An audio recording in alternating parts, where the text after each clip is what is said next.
Police cars, ambulances, fire engines. As drivers, we've probably all experienced situations where the sirens are wailing and the blue lights are flashing.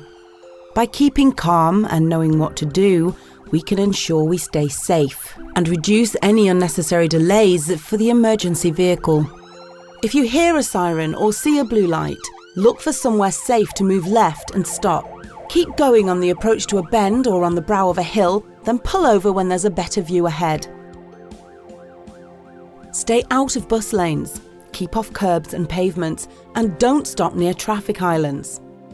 An emergency driver won't want you to go through a red traffic light.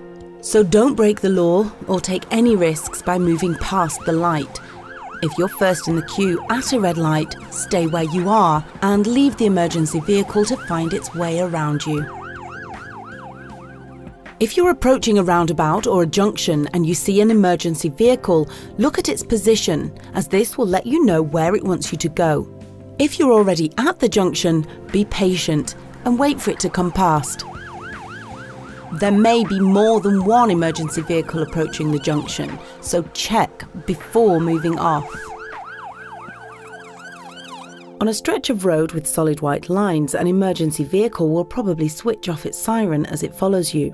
This is because the road layout is unsuitable for overtaking, so keep going at the speed limit if it's safe, until you're clear of the solid white lines. When the siren goes on again, that's your cue to let it go past. On motorways and dual carriageways, pull over to the left to allow an emergency vehicle to pass in the outside lane if it's clear.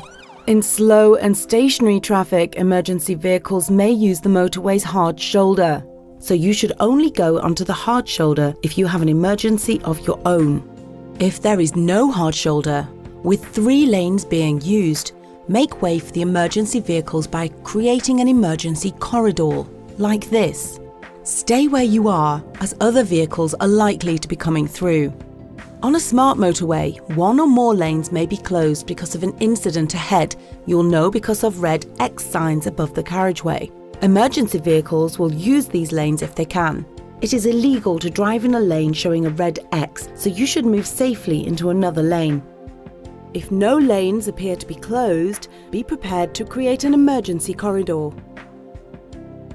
Rolling roadblocks like this are used where necessary by police and highways authority vehicles if there's an incident ahead.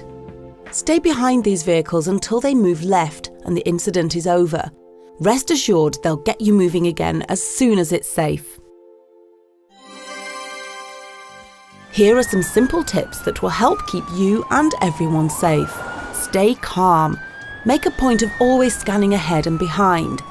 This will give you more time to plan, and that'll really help in an emergency. Don't break the law or take risks, however helpful you're trying to be.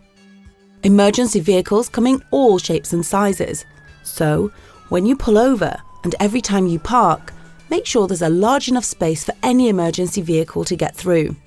Have a good look round and be aware of what everyone else is doing. Often there'll be more than one emergency vehicle coming. Listen for different sirens and look all around before moving off. By remaining aware and observant, we get more time to anticipate and plan. We're greatly reducing risks and who knows, maybe helping to save a life.